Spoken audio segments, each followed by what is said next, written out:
I'm Casey, and I'm going to talk a little bit about the brain today. So we're going to start with the cerebrum, which is the largest part of the brain.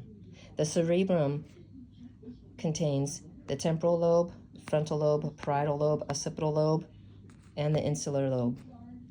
The temporal lobe, its function is memory, hearing, smell, and our emotional learning. The frontal lobe, its function is for our attention, our behavior control, speech, motivation, and emotional control. The parietal lobe, its function are pain signals, touch, temperature, taste, language processing, sensory, and somatic sensation, along with learning and spatial perception. The temporal lobe, its function is memory, hearing, smell, and our emotional learning.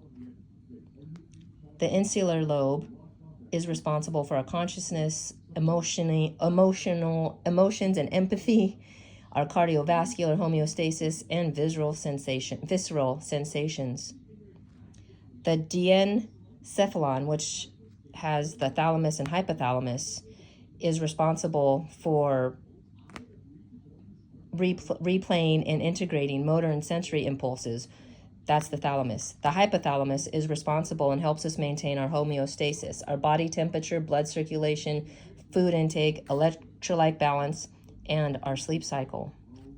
The brainstem, which is right here, it connects the brain to the spinal cord, and it controls many involuntary movements, such as your heart rate, breathing, swallowing, eye movement. The midbrain, which is this area right here, its function is our motor control, eye movement, vision, and hearing. The pons, there are face and eye movement, facial sensations, hearing,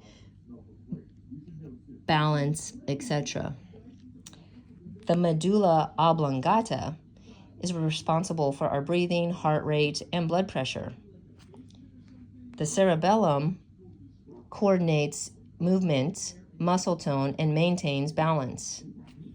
The pituitary gland, which is this little guy right here, it produces and releases hormones that control endocrine glands and the organs throughout the body. And that is a simple little video on our brain and some of its functions. Thank you.